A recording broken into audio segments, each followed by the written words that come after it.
Morning. अभी मैं cash flow का दूसरा वीडियो देने जा रहा हूँ आपको। पहला वीडियो आप लोगों ने देखा, निश्चित तौर पे कुछ ना कुछ नई चीज सीखने को मिला होगा। और आज वीडियो नंबर 2 में पहले मैंने बताया था कि ऑपरेटिंग में, इन्वेस्टिंग में, फिनेंसिंग में कैसे कैसे स्टेटमेंट करते हैं। प्रीवियस को रिकॉल करें, बताया था कि जो कि ऑपरेटिंग में नहीं लिखाता है, मतलब जो इन्वेस्टिंग में और फिनेंसिंग में बचता है वो ऑपरेटिंग में लिखाता है, वो लोग बात किए थे। और आप लोगों ने अच्छा वीडियो पे देखा रिस्पॉन्स बढ़िया है, तो थैंक यू। और चलिए आज कैश फ्लो का वीडियो नंबर 2 देते हैं। वो लाइक शेयर और सब्सक्राइब करना ना भूलें, अगर कर चुके हैं तो शेयर जरूर करें, ठीक है। कमेंट जरूर कीजिएगा। हम लोग तो एसेट्स का लेयर खोलेंगे तो पहले चीज ध्यान देंगे कि एसेट्स का अकाउंट कैसे बनाएंगे। जैसे इन्वेस्टिंग एक्टिविटी पे कुछ हम चर्चा कर लेते हैं। एक ले लो बेटा, इन्वेस्टिंग एक्टिविटी में पहले हमको किसी न किसी एसेट्स का अकाउंट ओपन करना आना चाहिए। तो आइए देखिए एसेट्स का अकाउंट ओपन कैसे करते हैं। जैसे कोई एसेट्स अकाउंट बना है। एसेट्स अकाउंट में याद रखना है कि टू बैलेंस बीडी होगा, टू बैलेंस बीडी और टू प्रॉफिट ऑन सेल। अगर कोई एसेट्स को तुम बेच रहे हो और प्रॉफिट अर्न हो रहा है तो इधर लिखो। हो सकता है कि उस पर लॉस हुआ हो, पहले इधर लिखना चाहिए by cash sale, by cash sale, by depreciation on assets. मतलब जो एसेट्स बेच रहे हैं उस पर जो हरास होता है वो लिखते हैं। इसको क्या लिख सकते हैं?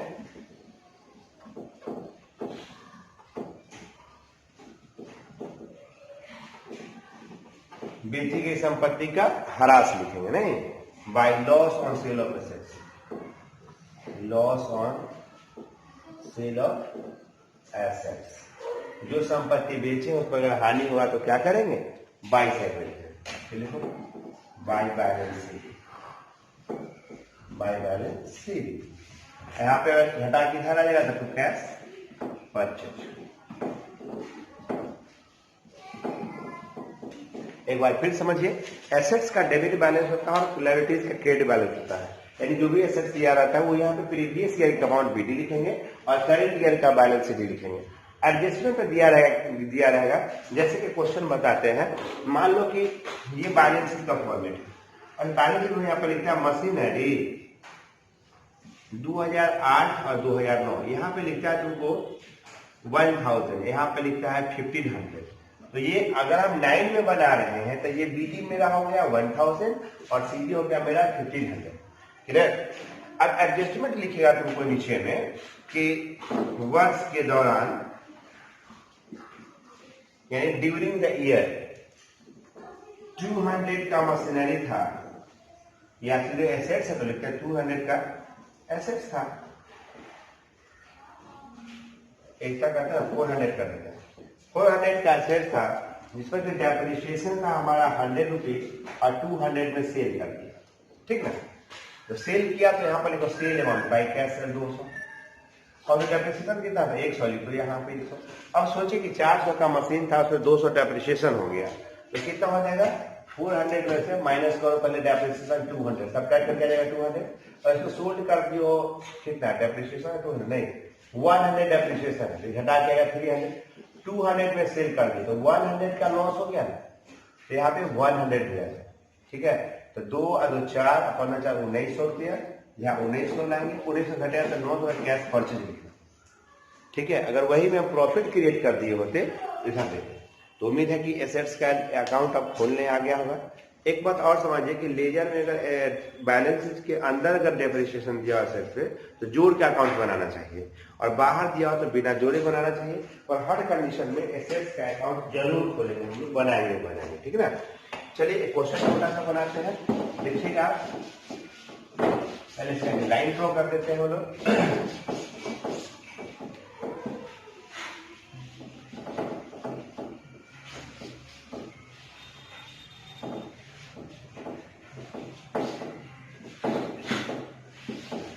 जब पहला वीडियो देखिएगा तो मिलेगा आपको कि ऑपरेटिंग सिस्टम में हम मैंने डिविडेंड बना के स्टार बना के, जिसके साथ कुछ करेंगे बताएंगे आपको। नहीं, डिविडेंड के साथ क्या करेंगे वो देखिए। इसमें एक क्वेश्चन है, क्वेश्चन देखिएगा स्क्रीन पे।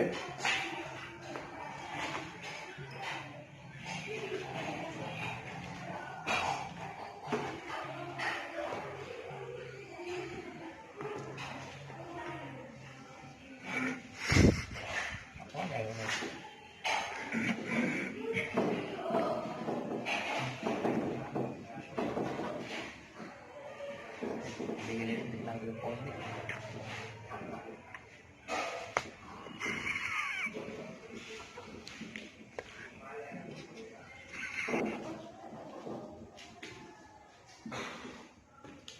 है स्क्रीन पे आप क्वेश्चन को देख लीजिएगा और काफी रहेगा इस क्वेश्चन में आपको मिल गया हो क्वेश्चन। चलिए तो क्वेश्चन जब देख रहे हैं आप तो क्वेश्चन देखे होइएगा, अगर दिक्कत हो क्वेश्चन को फिर से बैक करके आप उतार लीजिए। क्वेश्चन है प्रॉफिट ड्यूरिंग द ईयर, वर्ष दौरान कितना प्रॉफिट हुआ है आपको, तो 150 50 से हो गया, 150 ईयर उल्टा है, प्रॉफिट ड्यूरिंग ईयर आपको है 1,35,000। लिखिए उस क्वेश्चन में देखिएगा हम लोग कोशिश करते हैं इतना ऑपरेटिंग बनाए, इससे नीचे इन्वेस्टिंग बनाए और नीचे में फिनेंशियल बनाते हैं। इन्वेस्टिंग और नीचे फिनेंशियल हम लोग बनाते हैं। फिनेंशियल बनाने से पहले देखिएगा क्वेश्चन में ये लिखा हुआ है कैश, कितना कैश है 35,000 नहीं, कैश है मेरा, क्लोजिंग है और ओपनिंग है, दो प्रकार का कैश है। ओपनिंग के लिए कैश है 35,000 रुपया और क्लोजिंग कैश कितना है मेरा 80,000 रुपया।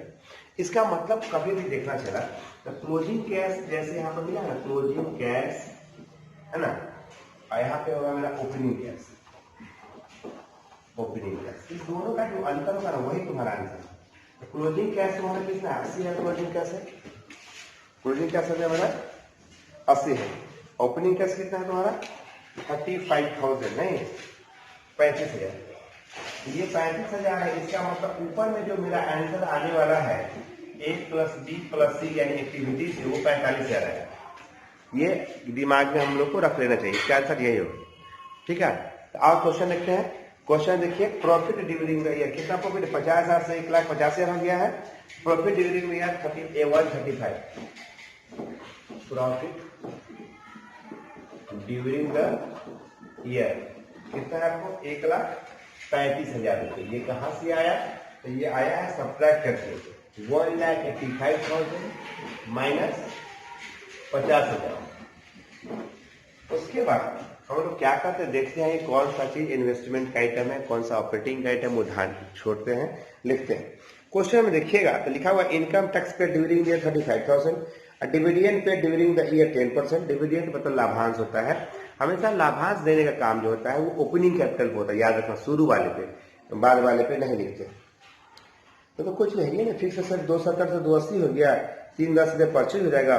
बहुत आसान क्वेश्चन चुन लिए हम। चल इसमें क्या जोड़ना चाहिए हमको, अब रिजर्व एंड सरप्लस को, जो रिजर्व एंड सरप्लस है क्वेश्चन में नहीं है। अब क्या करेंगे, प्रोविजन फॉर टैक्स दिया हुआ है नहीं, तो प्रोविजन फॉर टैक्स कितना दिया हुआ है, तो देखिए नीचे में लिखा हुआ है इनकम टैक्स पे ड्यूरिंग द ईयर 35,000 मिला, प्रोविजन टैक्स 35,000 दिया हुआ है नहीं। उससे पहले क्वेश्चन देखना चाहिए क्या हुआ, दिया हुआ है कि नहीं।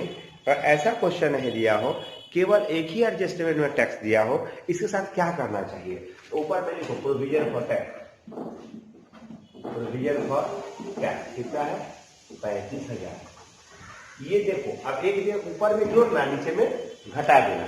अगर नीचे एडजस्टमेंट आता तो हम लोग अकाउंट खोलते या सीएल मानते, तो ऐसा तो है ना। चलो आगे देखते हैं, dividend paid, dividend paid during the year. अब डिविडेंड कैसे पेड करोगे, तो देखो ओपनिंग कैपिटल है तुम्हारा 3 लाख, क्लोजिंग कैपिटल है 450,000। तभी बताया ना कि डिविडेंड हमेशा ओपनिंग कैपिटल का होता है। तो 3 लाख का 10% निकालोगे तो कितना हो जाएगा 30,000 हो जाएगा। यहाँ पर लिखो 30,000 डिविडेंड पेड हो गया नहीं। अब जोड़ लो तो 3 गुना 6 3 के 9 है 10, 2 लाख रुपए जोड़ देगा नहीं। अब देखना कि क्या कोई नॉन कैश इनकम है, पता चला कि नॉन कैश इनकम मेरा नहीं है नहीं, नॉन कैश इनकम नहीं है। तो नॉन कैश इनकम है तो क्या कहेंगे, प्रॉफिट बिफोर वर्किंग कैपिटल। मतलब वर्किंग कैपिटल से पहले जो प्रॉफिट आया मेरा वो 2 लाख है। अब क्या हम क्या करने के लिए कि अब इसमें जोड़ो, ऐड क्या करो, ऐड करना है हम लोग को decrease in CA and increase in CA. मतलब अगर सीए कोई कम जाए तो जोड़ दो और संपत्ति कोई बढ़ जाए। याद रखना है कोई भी संपत्ति चाहे फिक्स एसेट्स हो, करेंट एसेट्स हो, अगर वो घटता है तो अपने जगह पे जुड़ेगा। अपने जगह पे कहने का मतलब है कि जैसे लैंड घट गया या प्लांट घट गया या बिल्डिंग घट गया, तो घटेगा कैसे भाई? उसको हम लोगों ने बेचा होगा, नहीं अपन लोग बेचे होंगे, तो वो इन्वेस्टिंग का आइटम है, तो इन्वेस्टिंग में जोड़ेंगे, मैंने बिना ब्रैकेट में लिखना। वही अगर बढ़ जाता तो परचेज होता तो ब्रैकेट में लिखता। तो ये हमेशा याद रखना कि कोई भी एसेट्स यदि घटता है तो कैश फ्लो में चाहे वो जहां है अपने जगह पे जुटेगा। अगर वो घट जाता है के बजाय बढ़ जाता है तो बढ़ेगा तो घटेगा, मतलब वो ब्रैकेट में लिखाएगा, वहां पे कैश का आउटफ्लो हुआ होगा, नहीं? तो चलिए तो खोजते हैं क्या क्या डिक्रीज किया है। तो पहले देखते हैं इन्वेंटरी 80 से 90 10 बढ़ गया है, जब लिखा हो गया। चलो आ देखते हैं ट्रेड रिसीवेबल 1 लाख 20,000, ये घट गया, नहीं? चलो ट्रेड रिसीवेबल लिखते हैं, डिक्रीज इन ट्रेड रिसीवेबल। कितना घट गया मेरा? 30,000 रुपये। उसके बाद क्या होगा? क्रेडिटर इंक्रीज कर रहा है ना, कितना हो गया? 25,000 रुपये। 25 ये दोनों जोड़ लो, और 3 5 2,55,000, 2,55,000 नहीं, लेस घटाओ, less increase in CA and decrease in CA, इसको घटाते हैं तो जोड़ते हैं इंक्रीज उल्टा। अब देखो इंक्रीज क्या हो रहा है इसमें, एक हो रहा है इन्वेंटरीज, इन्वेंटरी ना कितना इंक्रीज कर रहा है? 10,000, उसको ब्रैकेट में ले लेते हैं हम लोग, और उसका क्या है? बीपी कितना हो गया? 5,000, इसको ले लो ब्रैकेट में। 15,000 घटा हुआ, कितना घटा हो जाएगा? 2,40,000। याद करो मैं स्टार बना था कि अगर टैक्स रेट एक ही जगह एडजस्टमेंट, जो ऊपर में जुटेगा वही नीचे में घटेगा, नहीं? लेट्स करो टैक्स पेड, क्या कहेंगे? Tax paid. कितना पेड किए हैं? 35। बता दें 2,05,000। इस 2,05,000 का क्या गया? ऑपरेटिंग प्रॉफिट आ गया, नहीं? Cash flow from operating activity. तो फिर नीचे लिखते हैं ताकि सामने वो लिखने का मौका मिल जाएगा। यहाँ पर लिखो cash flow, FLO flow from operating activity, समझ गए? अब दूसरा नंबर को क्या बनाना है? Finance investing activity. आइए इन्वेस्टिंग करते हैं। इन्वेस्टिंग का जगह था वो दूसरा है ना, इन्वेस्टिंग एक्टिविटी। इन्वेस्टिंग में एक ही चीज है, क्या है? Purchase of fix assets, purchase of fix assets. कितना परचेज किया बात मुझे बता? 3,10,000। परचेज एसेट जो था 2,70,000 से बढ़ कितना हो गया? 5,80,000। कितना करते हो? 3,10,000। अभी बोले ना क्या बढ़े तो क्या करना है उसको? पैसा गया है, यदि वो ब्रैकेट में होगा, ठीक है? ये भी बन गया। अब हमको आना फाइनेंशियल एक्टिविटी में बनाना है। तो चलिए पहले तो मिटाना होगा, जो ऐसा का पार्ट है समझ गए कि बना के 45,000 में हमको आएगा। फाइनेंशियल एक्टिविटी बनाते हैं, देखिए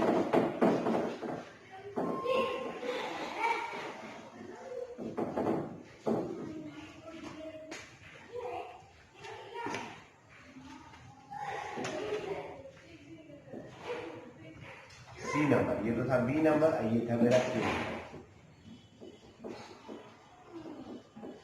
फाइनेंशियल एक्टिविटी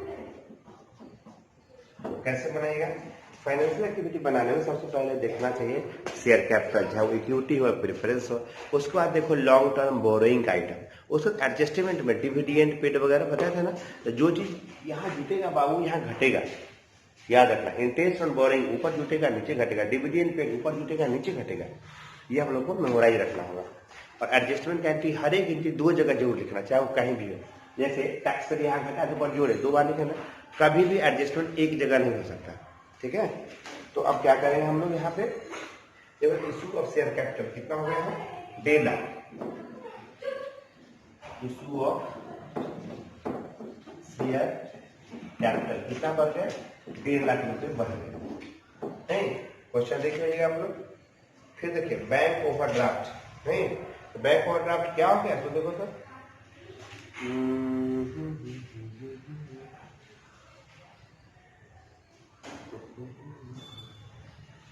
बैंक ओवरड्राफ्ट 30,000 की कमी हो गई है शायद, नहीं 30,000 ज्यादा हो गया था, मतलब ज्यादा बैंक से ओवरड्राफ्ट कर लिए हैं, नहीं? पहले लिखिए इंक्रीज इन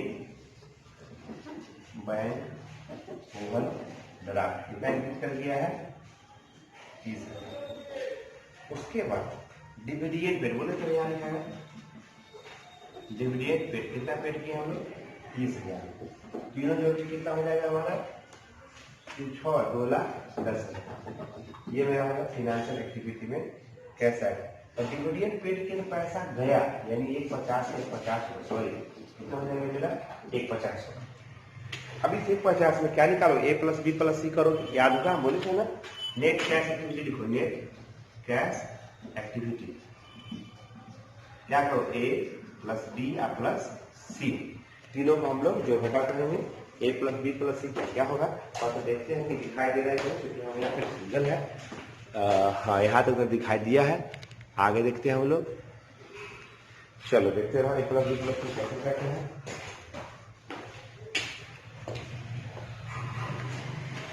चलो a प्लस बी प्लस सी करने का मतलब क्या होता है कि हम लोग जोड़ लगाते हैं। जैसे देखो 2,05,000 है इनफ्लो हुआ और 1.5 लाख रुपया मेरा क्या हुआ इनफ्लो हुआ तो दोनों को ऐड करें 3,55,000 क्या हो गया। अब यहाँ पर देखो कैश कितना 3,10 गया है कैश तो माइनस कर दो आउटफ्लो में 3,10,000। अब कितना हो गया 45,000 हो गया यानी कैश का इनफ्लो कितना इनफ्लो हुआ है बाबू 45,000 यानी कि 45,000 रुपया कैश का इनफ्लो हुआ। इसमें जोड़ेंगे ऐड करेंगे ओपनिंग कैश। ओपनिंग कैश कितना हमने क्या मेरा 35,000। अगर ये जोड़ने के बाद मेरे क्लोजिंग कैश के बराबर यानी 80,000 के बराबर नहीं आता तो मेरा बनाया गया सवाल गलत होता है। यानी क्या हो जाएगा मेरा क्लोजिंग कैश बैलेंस उसके बराबर आ गया। अब बना हुआ सवाल मेरा सही है। इतना तक समझ के चारों क्लियर कोई दिक्कत नहीं ना। अब बात में आता है कि गुरुजी आपने जब सब चीज को बीपीओ वगैरह को हम जब रेशियो चैप्टर पढ़े थे तो बैंक ओवरड्राफ्ट जो मेरा क्वेश्चन था वो तो सीएल का आइटम था। तो सीएल के आइटम से इसको आपने करंट लायबिलिटी में एडजस्ट क्यों नहीं किया। ये भी क्वेश्चन हो सकता है ना। याद रखो करंट लायबिलिटी को हम सीएल में उसको लिख सकते थे मगर यहाँ पर जो क्वेश्चन बनाओगे यहाँ पर लिखना पड़ेगा हमको कि बैंक ओवरड्राफ्ट को सीएल माना। सीएल नहीं माना फिनेंशियल एक्टिविटी। बैंक ओवरड्राफ्ट लीजिए फिनेंशियल एक्टिविटी वो आप मानेंगे और तब बनाएंगे। हमेशा क्या मानेंगे उसको फिनेंशियल एक्टिविटी मानेंगे और तब बनाएंगे। फिनेंशियल नहीं मानेंगे तो वो हमारा गलती तो नहीं होगा मगर जब बैंक नहीं हो और कैश का ही आइटम हो तो उसमें कमी और वृद्धि किसी का आइटम होगा। चलिए ये समझ गए आप। इसको मिटाते हैं इसमें कुछ और आपको बताते हैं फिनेंशियल एक्टिविटी में क्या करना चाहिए।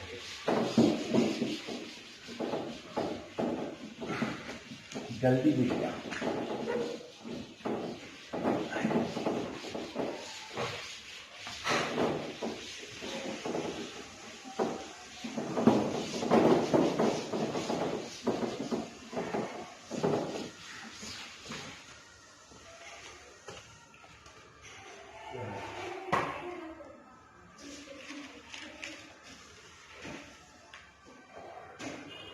कभी भी याद रखें क्वेश्चन में जब हम लोग फिनेंशियल एक्टिविटी से क्वेश्चन को सॉल्व करते हैं तो फिनेंशियल एक्टिविटी में डिविडेंड पेड वगैरह जरूर रहता है। तो डिविडेंड पेड जब आप करेंगे तो उसको देखिएगा कि किसका आइटम है उसको कहाँ लिख रहे हैं। गलती से भी सही जगह या सही को गलत जगह नहीं लिखिएगा। जैसे क्वेश्चन है आपके सामने में क्वेश्चन लिख रहेगा ये बताते हैं। क्वेश्चन लिए आपको equity share capital equity share capital 2018 और 2019 क्वेश्चन है आपको यहाँ पे 5 लाख और यहाँ पे क्वेश्चन हो गया आपको 6 लाख रुपए दिख रहा है आपको।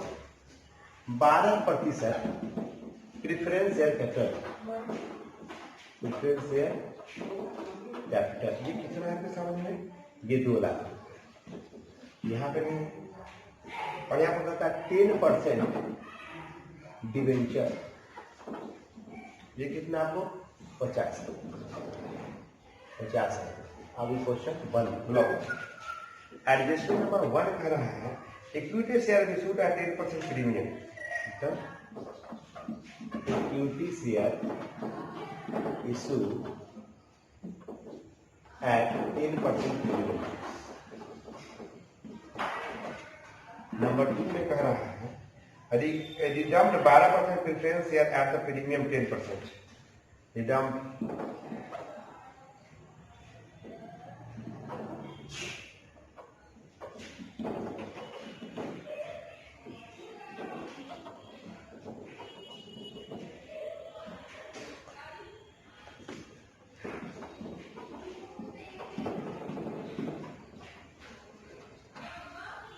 10% premium.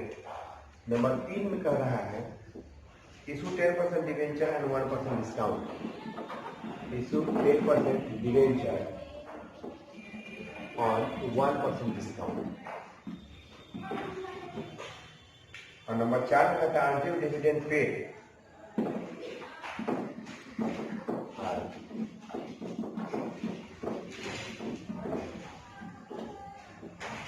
Paid on equity share ₹90,000। चलो क्वेश्चन बोर्ड पे आप देखेंगे तो पहला जो एडजस्टमेंट है लिखा हुआ है इक्विटी शेयर वेर इशूड और 12% प्रीमियम लिखा हुआ है। क्वेश्चन को ध्यान से देखो। पहले है इक्विटी शेयर इन, गौर से क्वेश्चन को देखिए, बोर्ड पे देखने को मिलेगा। इक्विटी शेयर कैपिटल पहला साल है 5 लाख, फिर हो गया 6 lakh. 12% preference share capital 2 lakh, उधर में कुछ नहीं है। 10% डिवेंचर पहला में ठीक है, फिर कितना बढ़ गया आपको 50,000 बढ़ गया। फिर आपको क्या कह रहा है सो देखिए, एकदम पूरा बढ़िया से देखिएगा। हम चाह रहे हैं कि पूरा बढ़िया से पढ़ा जाए, है ना। क्या इक्विटी शेयर कैपिटल 10% प्रीमियम पे इशू किया गया था। रिडम्पशन 12% प्रेफरेंस शेयर और 10% प्रीमियम पे है इशूड और 10% डिवेंचर 1% डिस्काउंट पे है और डिविडेंड पेड है। और इक्विटी शेयर कैपिटल क्या क्या किया है, डिविडेंड पेड किया है 90,000 रुपये। क्वेश्चन आपको उम्मीद है कि आपको दिखाई दे दिया होगा, आप समझ गए होंगे। आइए इसके नीचे हम आंसर बताते हैं और आंसर देखिए कि आंसर अब कैसे लगेगा, है ना। इसका आंसर हम बताते हैं, आप देखते रहिएगा। गोल्ड में आंसर बताएंगे आपको। ये क्वेश्चन होते हैं ना केवल फिनेंशियल एक्टिविटीज के क्वेश्चन होते हैं। तो क्या करेंगे, issue of equity share capital पहले बनाएंगे। क्या बनाएंगे, फाइनेंशियल एक्टिविटी।